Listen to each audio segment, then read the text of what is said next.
The sound of bare feet hitting the asphalt echoed in the silent street. Jake, a boy of just 12 years old, ran as if his life depended on it. In her arms, a baby wrapped in a worn blanket, eyes closed, breathing uneven. The hospital was only 3 blocks away, but each step felt like an eternity. He needed to get there on time. What he didn't know was that when he walked through those automatic doors, everyone's fate would change forever. The urgency on his face was clear, but the reason he was here would break the heart of even the most experienced doctor. Jake came from a troubled home. His father, an alcoholic and violent, had disappeared months ago, and his mother, addicted to medication, could barely get out of bed. He, from a very early age, learned to be the adult in the house. Little Emily, just 9 months old, depended on him for everything, from her bottle to her nightly baths. That morning, something was wrong. The baby wasn't crying as usual, and his little body was too hot, feverish. With no one to turn to, Jake made the only decision he thought possible: running to the hospital. As Jake walked through the glass doors of the emergency room, he didn't expect to be heard. He had already gotten used to being ignored by adults, but at that moment, the seriousness of the situation was evident. The doctor who attended to him, Dr. Mitchell, a strict man with many years of experience, approached without really understanding what a boy was doing there with a baby in his arms. However, something in Jake's desperate eyes made the doctor hurry. Jake tried to explain, words running over each other. "She's sick, very hot. I don't know what to do. Please help her." Mitchell carefully picked up the baby and immediately realized how serious it was. Emily's skin was pale and her pulse was weak. He shouted orders to the nursing staff and ran toward the emergency room. This would not be an ordinary case, and what would come next, no one could predict. As he waited in the hallway, Jake began to remember the moments leading up to that desperate run. He had woken up in the middle of the night to Emily whimpering softly. He tried to calm her down, but the heat emanating from her small body made him panic. He tried giving him water, but nothing seemed to improve. With each passing minute, despair grew until he saw no other way out but to run to the hospital. He knew his mother wouldn't wake up to help him, and if he waited any longer, it might be too late. Inside the emergency room, Dr. Mitchell was fighting against time. What initially appeared to be a simple fever turned out to be something much more serious. The baby was suffering from a severe bacterial infection, and his immune system was no longer responding. Mitchell, a man used to dealing with the worst, felt a lump in his throat. There was something about this baby, something about this situation, that touched him deeply. He had seen many desperate cases over the years, but the determination and love Jake had shown shook him in a way he couldn't explain. Outside, Jake sat, staring at the door that separated him from his sister. His thoughts wandered. He didn't know what it would be like to go home without Emily. She was all the good he had left in that world. At that moment, he remembered the promise he made to his father when he abandoned the family. He would be Emily's protector, no matter what. But how could he protect her now, when everything seemed out of his control? Dr. Mitchell was closely watching the monitors showing Emily's vital signs. He was focused, but beneath the professional calm, his mind began to wander to memories he tried to keep buried. Every time he looked at the baby's fragile face, something stirred inside him, something old, something he had promised never to let surface again. 20 years ago, Dr. Mitchell was a different man. At a young age, he faced the loss of his own son. Thomas, a baby just 10 months old, had not resisted severe pneumonia that became tragically complicated. Mitchell and his wife, Rachel, were never the same after that. She blamed him for taking too long to realize the seriousness of the situation. Although he knew he did everything in his power, the weight of that loss marked him forever. He threw himself into his work, became one of the best, but the emptiness of losing Thomas was something he carried every day, a wound that never healed. Now, as he treated Emily, a wave of emotions overcame him. The little life in his hands made him relive that nightmare, but this time, he wouldn't fail. He was determined to save that baby at any cost. With the team on alert, intensive procedures began to try to control the infection. Every second was precious, and Dr. Mitchell knew the line between life and death was too thin at that moment. As time passed, Emily's condition remained critical. The infection was already compromising his organs, and the fever was rising quickly. Jake, outside, was still sitting, his legs folded close to his chest. He felt despair growing, and his mind was buzzing with questions. Why was this happening? What if there was nothing more to be done? What if he lost the only person he loved? His thoughts were interrupted by the muffled voices of the doctors on the other side of the door. Suddenly, the door opened, and Dr. Mitchell appeared. Jake jumped to his feet, his heart in his throat. The doctor approached slowly, with a serious expression. "We're doing everything we can," he said, trying to be honest without losing sensitivity. "But we need to be realistic. Your sister is very sick. We have a chance, but it is very slim. She will need to fight hard, and so will we." Jake stood still for a moment, trying to absorb those words. It wasn't fair. He had already lost so much in his life. He wanted to scream, cry, ask for it to stop. But instead he looked Mitchell straight in the eye and asked, "What else can I do? How can I help?" Those words touched Mitchell in an unexpected way. They reminded him of himself, of when he had stood by Thomas's bed, helpless, wanting to do anything to save him. He felt the same desperation in that boy.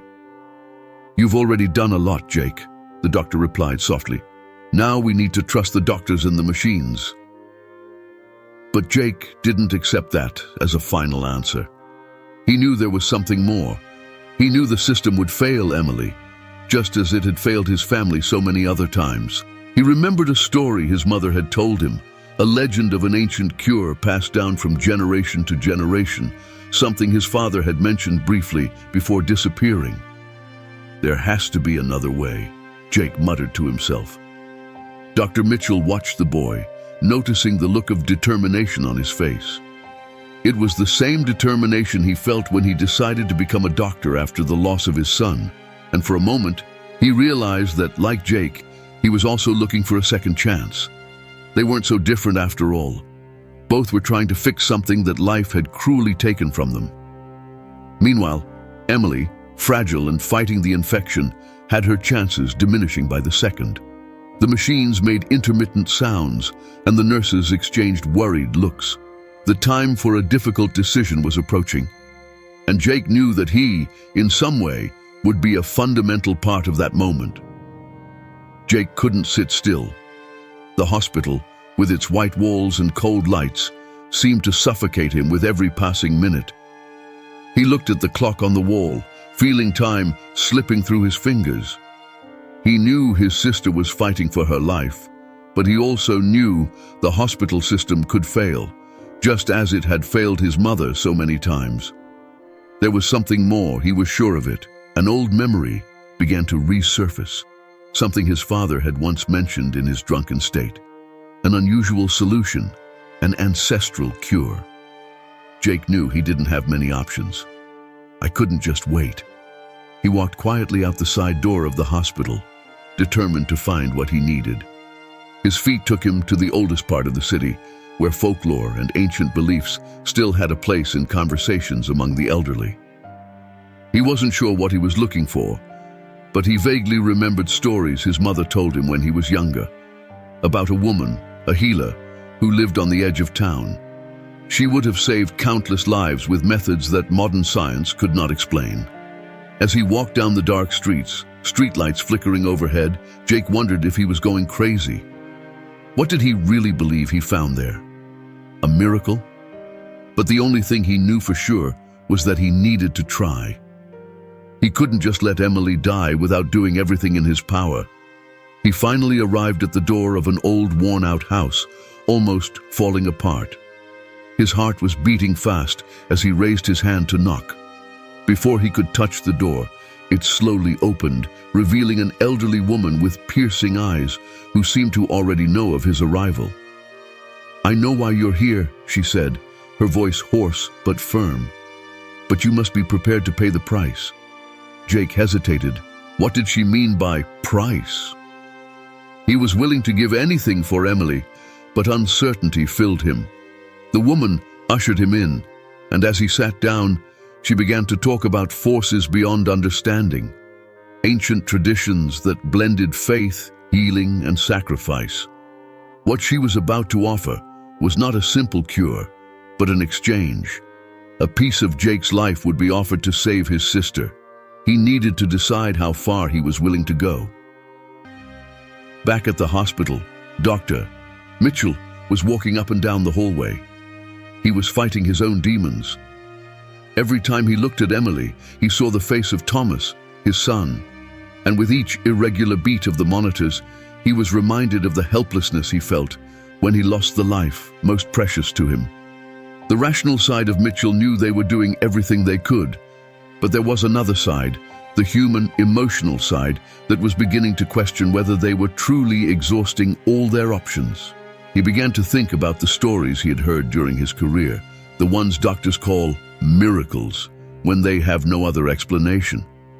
Were they just coincidences, or was there something beyond science? Mitchell had always been a man of science, but Jake's desperate look and Emily's critical condition were testing his beliefs. As Jake listened to the woman talk about the consequences of her decision, he thought about the responsibility he had as an older brother. He had promised his father that he would protect Emily, but how far was he willing to go to fulfill that promise? He couldn't fail her. He couldn't be the one to abandon her. "What do I need to do?" he asked, his voice low but full of determination. The woman handed him a small bottle of dark, viscous liquid. "Take this to your sister. But remember, in saving her, you will be sacrificing part of yourself. That is the price." Back at the hospital, Dr. Mitchell felt tightness in his chest. He knew he was running out of time. Emily's condition was getting worse by the minute, and he began to wonder if he should allow himself to believe in anything other than what the medical books taught him. What would he do if it was his own daughter in that bed? And then, suddenly, Jake appeared at the hospital again, holding tightly to the vial the woman had given him. "You have to trust me, Dr. Mitchell. I know this sounds crazy, but I need to try." Jake pleaded with his eyes, and something in the tone of his voice made the doctor hesitate. Logic and science screamed inside his head, but there was something in that moment, something in Jake's desperation, that made him consider the impossible. Mitchell looked at the vial and the boy who was willing to do anything for his sister. That was the moment of decision. One mistake, and he could lose his career and his team's trust. But that wasn't what he was most afraid of. What really terrified him was the possibility of doing nothing and losing Emily, reliving the pain he had experienced years ago with Thomas. Jake held the vial in his hands, his fingers shaking. The emergency room felt suffocatingly small, full of blinking lights and intermittent sounds of machines monitoring Emily's health. Across the room, Dr. Mitchell looked at the boy with an expression that mixed doubt and a deep internal dilemma. He knew he was about to break every rule of medicine he had sworn to follow, but at the same time, the weight of losing his own son made this decision unbearably personal. "Are you sure this will work, Jake?" Dr. Mitchell asked, voice lower than usual. He had never been a man to believe in mystical cures or legends, but at that moment, Jake's desperate look and the vial in his hands were all they had. I don't know," Jake replied, his voice cracking. "But it's all I have left. I can't let my sister die, I can't." Mitchell glanced at the monitor next to Emily's bed. The girl was breathing with difficulty, and her vital signs were increasingly weak. He had seen this scenario many times before. A body so small, so fragile, couldn't support much more. Then, in a silent gesture of acceptance, he nodded to Jake, allowing him to try. They both knew that if they failed, there would be no going back. Jake approached Emily's bed. The sight of his sister almost motionless, her breathing ragged, made him feel a tightness in his chest. His world was falling apart, and the only hope he had was that vial and the woman's enigmatic promise. He opened the small container, and the dark liquid seemed to pulse as if it had a life of its own. Carefully, he poured a few drops into Emily's mouth, silently praying that it would work. At first, nothing happened. Time seemed frozen, and the sound of the machines around seemed increasingly distant. Mitchell approached slowly, carefully observing every movement, every reaction in Emily's body. Then, suddenly, the girl's breathing changed. It was barely noticeable at first, but it was there. More regular, stronger.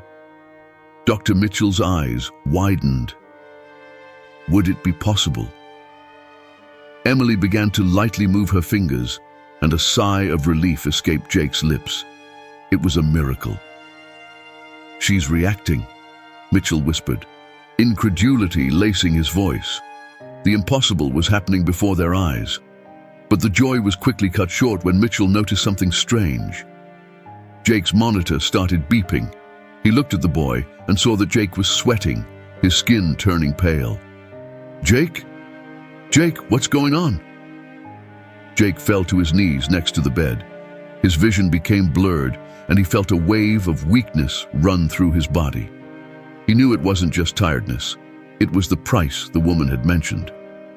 The liquid he had given Emily was somehow draining the life out of him. I think I'm paying the price," Jake said, panting. Dr. Mitchell, terrified, ran to the boy and tried to help him up, but Jake could barely stay upright. The reality of the situation began to unfold in Dr. Mitchell's mind. The miracle he had just witnessed had a cost that fell on Jake. He couldn't allow this to continue. I couldn't lose Jake like I had lost Thomas. "No, this can't happen. There has to be a way to stop this," Mitchell shouted as he tried to stabilize the boy. Suddenly, images from Jake's past began to invade his mind, as if his own memory was trying to tell a forgotten story. He remembered when he was younger, his father disappearing for days and returning with stories about rituals and pacts.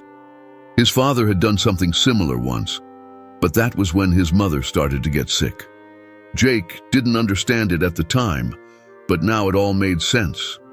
That price wasn't a new idea for his family. His father, in desperation, had tried the same, sacrificing his own health to keep his wife alive, until he disappeared completely, consumed by the pact he made. Now, Jake was on the same path. He realized that by saving Emily, he might lose himself. The sacrifice he was making was not just temporary. If he continued, his own life would be at risk. He looked at Mitchell, trying to find a solution. "Can't we stop this?" he asked, his voice weak. "I can't leave her alone, but I don't want to die." Dr. Mitchell was back in the most difficult ethical and emotional dilemma of his life. He couldn't allow Jake to die, but at the same time he knew that without that mystical intervention, Emily wouldn't survive either. He was on the verge of making the most difficult decision of his career, saving one life at the cost of another, or trying to find a way out where science and the unexplainable intersect. Jake's body shook. He felt the energy slowly draining away, as if every beat of his heart was being divided between him and Emily. Beside the bed, Dr. Mitchell watched the boy with increasing anguish. With each passing second, Jake's face grew paler, while Emily's breathing became more regular. The sacrifice was real, and now Mitchell knew there was much more at stake than he realized. The weight of the decision pressed on his shoulders, and he knew he needed to act quickly. "Jake, you need to stop," Mitchell shouted, his voice thick with urgency. "If you keep going like this, you're going to—" He didn't finish the sentence because the truth was too painful. Jake looked at the doctor with tired but determined eyes. "I know. But what if I stop? Emily might not survive." He paused, breathing hard. She has no one, and I promised I would take care of her. Mitchell was on the verge of an emotional breakdown. He understood what Jake was going through more deeply than he cared to admit. The pain of losing someone you love, the helplessness of not being able to do anything. He felt that when he lost Thomas, and now in a way, he felt like he was about to lose Jake too. But then, something clicked in his mind. What if there was another way? What if they didn't have to choose between one life and another? It was at that moment that the emergency room door opened silently, revealing a figure that Mitchell and Jake were not expecting. A mysterious-looking woman, with dark skin and long gray hair, entered the room with calm but purposeful steps. She looked out of place there, with old clothes and a deep gaze that seemed to see beyond the physical. "You're facing something you don't fully understand, Doctor," she said, her voice firm but soft. Jake recognized her immediately. It was the same woman who had given him the vial, the healer. His heart sped up when he saw her there. You said this was the only way," he exclaimed, his voice broken by exhaustion and fear. The woman slowly shook her head. "I told you there was a price, and you agreed to pay it. But now I see that you are stronger than you knew, Jake. There is something in you that can change everything. The price doesn't have to be your life, if it is willing to know the truth about his family." Dr. Mitchell, who had been watching the interaction warily, stepped forward. "What are you talking about? Jake's life is at risk. He can't go on like this." The woman gave Mitchell a deep look and then turned to Jake. "Your father knew about the pact, about the cycle of sacrifice that ran through your family's veins. It's an ancient curse, passed down from generation to generation. Each life saved demands another in return. But there is a way to break this dam, but it won't be easy, and it will require more than you imagine." Jake was confused. He knew there was something dark in his past, but his mother never spoke openly about it, and his father disappeared before he could understand what was happening. "What do I need to do?" he asked, voice weak but determined. He had nothing left to lose. The woman approached Jake and lightly touched his forehead. "There is a way to break the cycle, but you will have to face the shadows of the past. Your father, before disappearing, tried to break the pact but failed. Now, the responsibility has fallen on you. To save your sister without losing your own life, you will have to reconnect with your family roots, understand the origin of this curse, and make an even greater sacrifice. A sacrifice of the soul, not the body." Jake felt the weight of those words. A soul sacrifice. What did this mean? He looked at Emily, who was now breathing more smoothly but still vulnerable. He couldn't leave her, couldn't fail her. "I'll do whatever it takes," he said, his voice cracked with weakness. The woman nodded, and then, as if her words had triggered something in the very air around them, the room seemed to grow colder. Dr. Mitchell watched with a mix of skepticism and hope. He didn't know what to believe anymore, but something in his instinct told him that this was the right path. "How is he going to do that?" he asked the woman, trying to remain calm. She smiled lightly, a sad smile full of understanding. "He will have to find his father. His spirit is trapped between two worlds, a reflection of the failed attempt to break the curse. Jake will have to free him to find the answers. But be careful, Doctor. This journey will not be easy. The truth may be painful, but it's the only way to save them both." Mitchell was silent. He knew he was out of his element. The medicine he knew couldn't help Jake now, but maybe, just maybe, the supernatural could.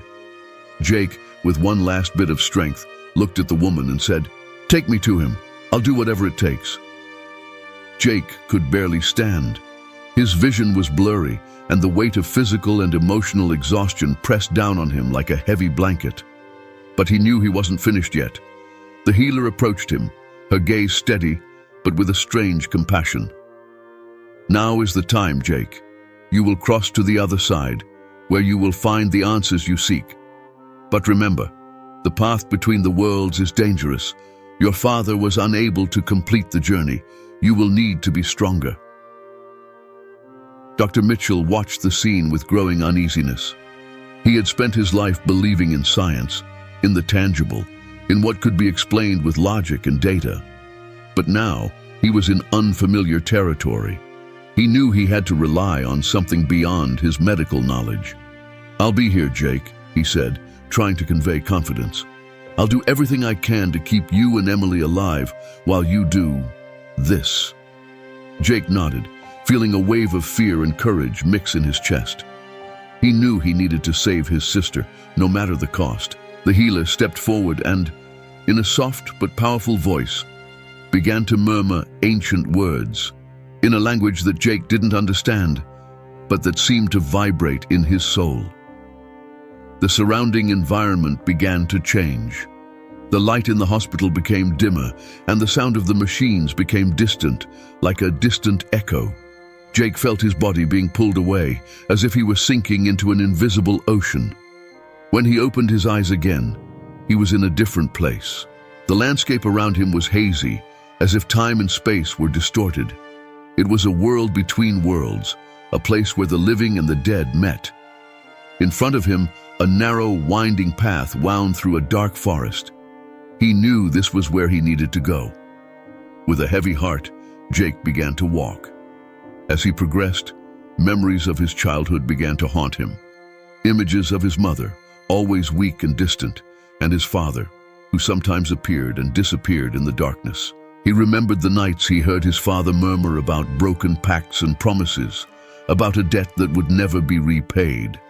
Now, everything made sense. His father had also tried to save someone, and failed. Jake was about to find out how. After what seemed like an eternity, he finally arrived at a clearing. In the center, a shadowy figure waited. It was his father. He was standing, his clothes tattered, his face pale and marked by pain and regret. When their eyes met, Jake felt a wave of conflicting emotions: anger, longing, and most of all, a desire to understand. "You came," said the father, his voice hoarse and low. "I knew that one day you would be here, and I also knew that, like me, you would have to choose between sacrifice and surrender." "I came to save Emily," Jake replied, his voice steady despite his fear. "You tried to save Mom, didn't you? That's why you made the pact." His father nodded, his gaze blank. "I tried.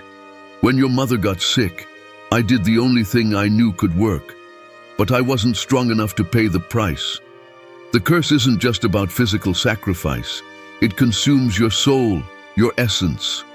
And when I failed to complete the ritual, the price fell on you and your sister." Jake felt his heart sink.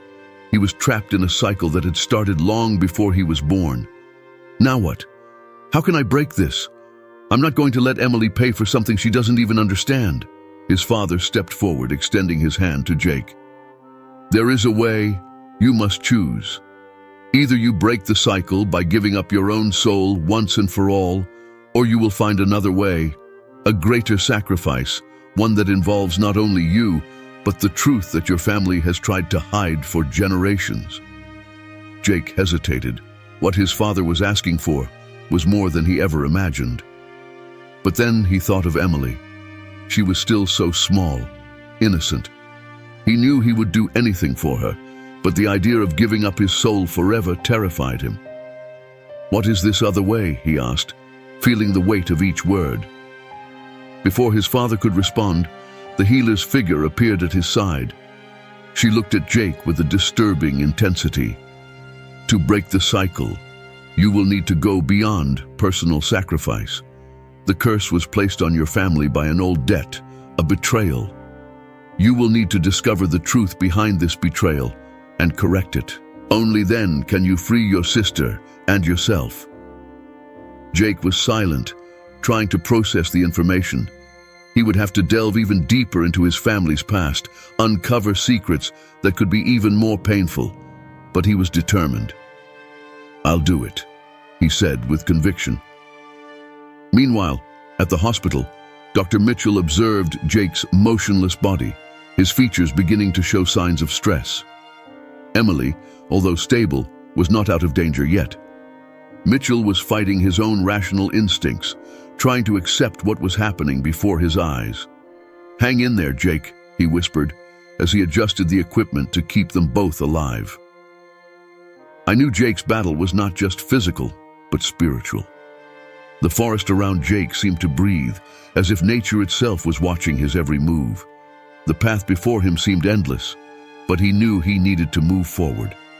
The healer and his father's spirit walked silently beside him, like dark guides on a journey that promised answers, but would exact a price that Jake could not yet fully comprehend.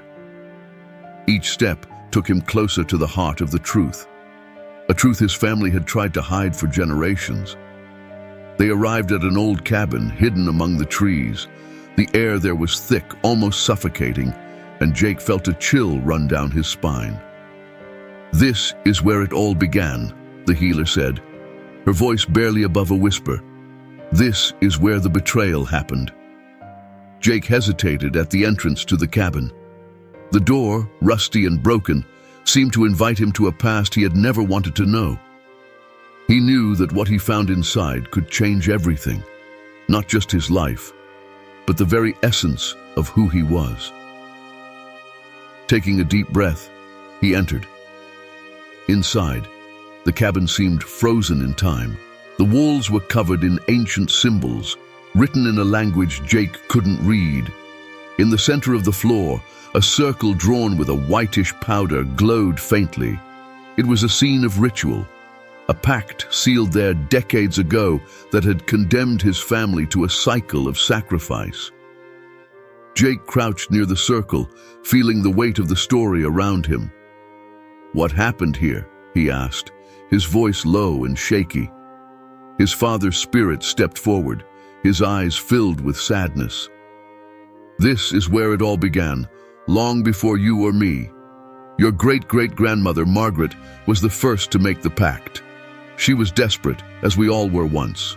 Her son, my grandfather, was on the verge of death, and she looked for something, for anything that could save him. She found a man, a stranger who promised the impossible. She accepted, without knowing what that really meant." The healer completed the story, but the price Margaret paid was high. The man who offered the pact was no mere human. He carried the power of older forces, and by saving her son, he trapped his lineage in a cycle of debt. Each generation, it would have to pay with a sacrifice, life for life, soul by soul. Jake felt his heart tighten. "So, is that why my father tried to save my mother? Was he trying to pay this debt?" "Yes," answered the spirit, his heavy voice of repentance. "But I failed. I tried to break the cycle, but I wasn't strong enough. When the ritual failed, the debt has multiplied. And now, you and Emily are paying the price." Jake looked at the circle on the floor, trying to process the weight of everything he had learned. It was unfair. His family was stuck in a cycle that they had not even chosen. "How can I break this? What do I need to do?" He knew the answer would not be easy, but it was ready for anything. The healer approached, his eyes shining with ancient wisdom. "You need to find the spirit of the man who sealed the pact with your family. He is stuck between the two worlds, hoping that someone strong enough will face him. Only he can free his family from the curse." Jake nodded. "I will do that." While Jake struggled to accept what was coming at the hospital, Dr. Mitchell was facing her own internal battle. He watched Jake and Emily, whose bodies were increasingly weak. Jake's heart monitor showed alarming signs, and the doctor knew it wasn't much time left. He was divided between the science he had followed throughout his life and something he could not explain, but was happening before his eyes. He approached Jake, watching the boy who was in a trance, traveling between the worlds. Mitchell felt a growing desire to intervene. "What if I was wrong? What if there is anything more than medicine cannot reach?" he whispered to himself. But the dilemma continued. To follow the medical protocol, and try to save Jake's life with everything he knew, or allow the boy to continue on that spiritual journey that challenged his logic. At that moment, he remembered his son, Thomas, and how powerless he felt in the face of his death. And then something changed inside him. Dr. Mitchell, with a heavy heart, made a decision. He took Jake's hand and spoke softly, as if the boy could hear him. "I trust you, Jake. I don't understand what's going on, but I know you're fighting for something bigger, and I'll be here to help you." Jake felt Dr. Mitchell's presence in the distance as an echo in his subconscious. He knew the doctor was taking care of him and Emily in the real world, but now he had another mission. Following the healer's instructions, Jake walked deeper through the dark forest until he reached a hidden cave. There, in the center, he saw the spirit of the man who sealed the pact. He was tall, with bright eyes, and an aura of unsettling power. "You came to me as I expected," said the man, his voice reverberating the cave. "Are you strong? But are you strong enough to pay the real price?" Jake, with all the courage that was still left, looked at the man and replied, "I'm not here to continue the cycle. I'm here to break it." The spirit smiled, but it was not a smile of joy. "So you will have to face the truth, boy. The real price is not your life or your soul. It's the choice of who you are willing to lose." Jake was silent, while the brutal truth of what he faced was revealed. To break the pact, he would have to choose, or would save Emily, or would save yourself. The cycle required a life, and only one. Jake stared at the spirit of the man who had sealed the pact so long ago, a being that seemed made of shadows and power. The cave around him pulsed with a strange energy, as if the air was alive, awaiting the moment of the decision. "You are on the edge," said the spirit, your voice echoing in all directions. "Emily's life or yours. This is the choice that has always been made. A soul paid for the pact, and the cycle continues."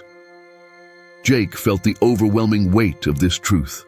From the moment he entered this world between the physical and the spiritual, he had known that he was fighting something much larger than him. He thought of Emily, her helpless little sister, who was not to blame for being involved in this ancestral curse. But the idea of sacrificing his own life was one that he had never had to face so directly. "Can there be no other way?" Jake asked, his voice loaded with fear and hope. The spirit stared at him with a cold look. "There is always a price. You can save Emily, but the debt will be paid with your life. Or you can save yourself and let it be the next victim of the cycle. This is the essence of the pact.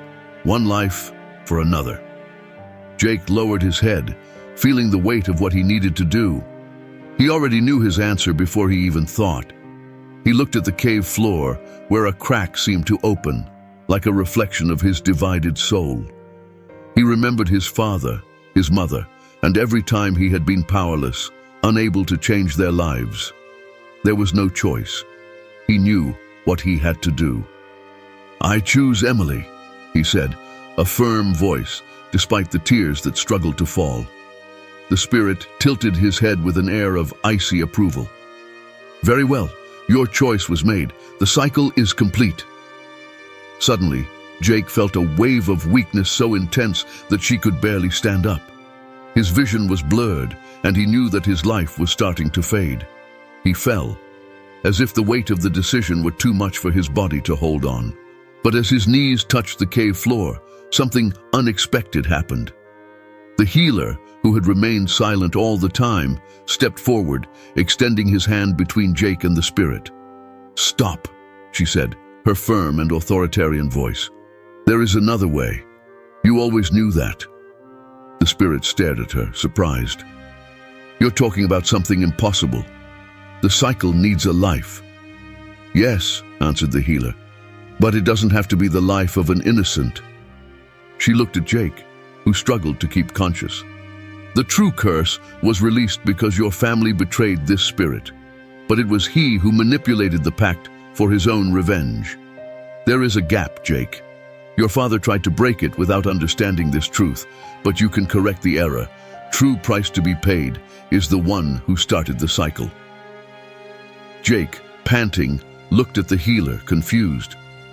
What does that mean? The healer turned to the spirit. Margaret accepted the pact. But it was you, spirit, that distorted your intention. The debt your family carries should not fall on the innocent. If anyone must pay, it is the vengeful spirit that demanded the pact first. The spirit released a low and threatening laugh. You are trying to destroy the cycle that lasts centuries. This cannot be done without a consequence. The healer remained firm. Yes, it can. You will be the sacrifice. The cycle only exists because your essence is linked to him. If you are, the curse is over, and the stuck souls will be released. Jake felt a new hope emerging on his chest. The spirit seemed furious, but the healer did not give in. The time has come, Jake. The real price to be paid is the end of this spirit. Is it ready to do that? At the hospital, Dr. Mitchell felt the panic grow. The vital signs of Jake and Emily were falling quickly, and he knew the time was running out. He adjusted the handsets, his hands shaking. Jake, wherever you are, come back to us, he whispered, faith and logic colliding inside him. He has always been a man of science, but now he prayed for a miracle.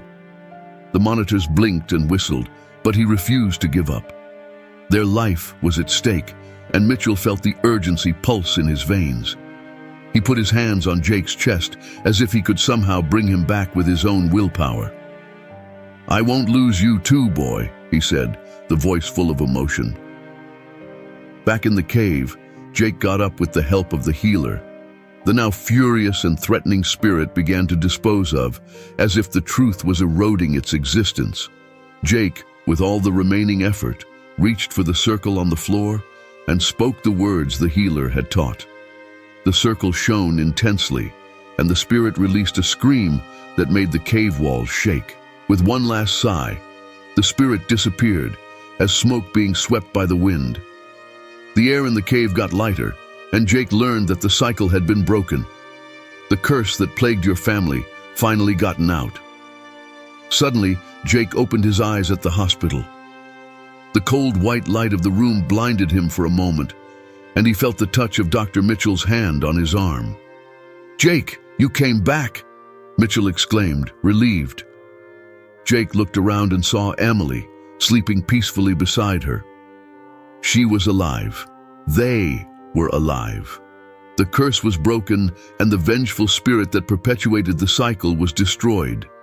Jake and Emily survived, and the sacrifice was made without an innocent life being taken.